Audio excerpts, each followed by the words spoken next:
Sementara itu sore ini Yeni Wahid akan bertemu dengan Prabowo Subianto dan rekan kami Vika Ramadhani akan di sana melaporkan langsung. Silakan Vika, ada informasi apa dari Kertanegara?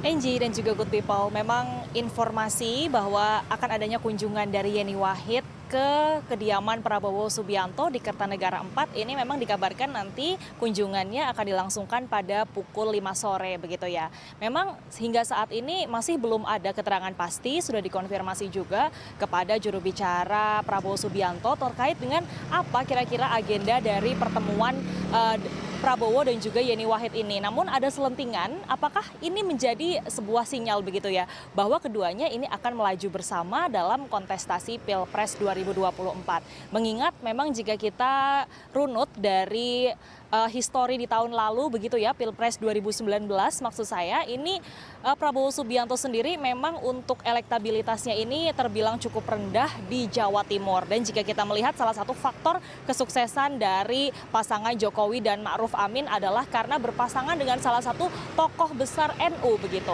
Memang kemudian jika kita melihat background dari Yeni Wahid sendiri, ini menjadi satu dari 3 nama tokoh NU yang kemudian masuk dalam bursa bakal calon wakil presiden untuk melaju di kontestasi Pilpres 2024. Terlebih memang ketika kemarin sudah dideklarasikan Muhaimin Iskandar atau Caimin yang akan berpasangan atau berduet dengan Anies Baswedan, ini kemudian praktis PKB hengkang dari Koalisi Indonesia Maju. Kemudian Yeni Wahid pun melontarkan bahwa dirinya tak akan mendukung PKB maupun Muhaimin Iskandar begitu ya. Karena sempat ada selentingan yang cukup menohok begitu bahwa dirinya mengatakan Gus Dur saja ditinggal apalagi rakyat begitu. Nah lantas ini juga menjadi sebuah momentum apakah memang kemudian tokoh-tokoh NU ini masih menjadi salah satu upaya untuk menjaring massa elektabilitas yang tinggi untuk kancah Pilpres 2024 mendatang.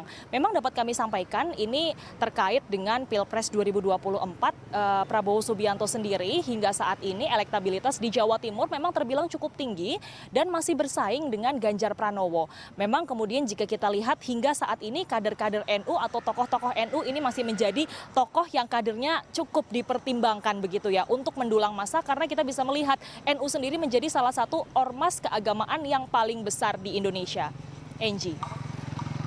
Laporannya Vika Ramadhani, rekan kami melaporkan dari Kertanegara. Dan selain itu Good People, usai deklarasi pasangan Anies Baswedan, Muhaimin Iskandar akhir pekan lalu, Nasdem dan PKB melakukan pertemuan pada sore ini juga.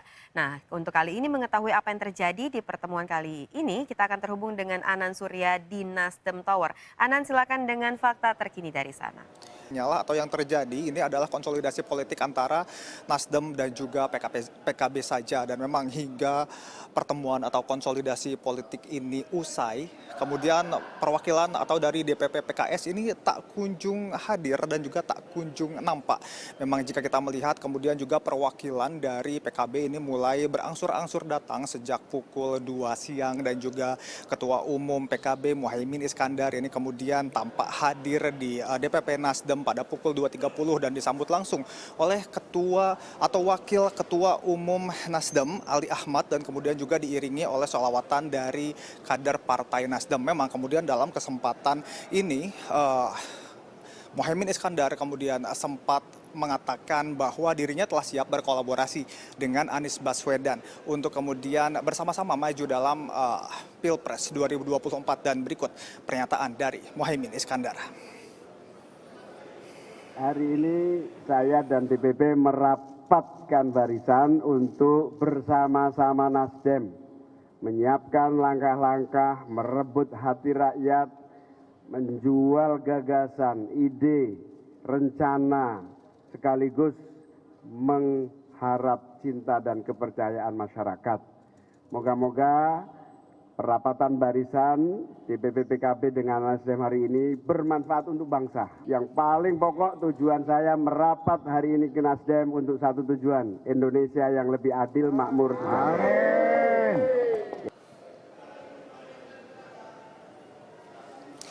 Ya, memang untuk konsolidasi politik yang terjadi pada Rabu sore ini hanya terjadi antara PKB dan juga Nasdem, dan juga hasil dari pertemuan tadi belum bulat memang karena pihak dari Nasdem maupun PKB nantinya masih akan menunggu keputusan dari PKS dan untuk kemudian bisa menghasilkan keputusan bersama. Memang dari beberapa informasi yang kami dapatkan memang kemudian nantinya dari PKS sendiri yang kemudian telah mendeklarasikan dirinya untuk mendukung Anies Baswedan ini nantinya masih akan melakukan rapat Dewan Syuro untuk kemudian bisa menentukan dukungannya untuk Caimin, dan kita nantinya masih akan sama-sama melihat perkembangan dari poros koalisi yang mendukung Anies Baswedan dan juga Caimin. Angie.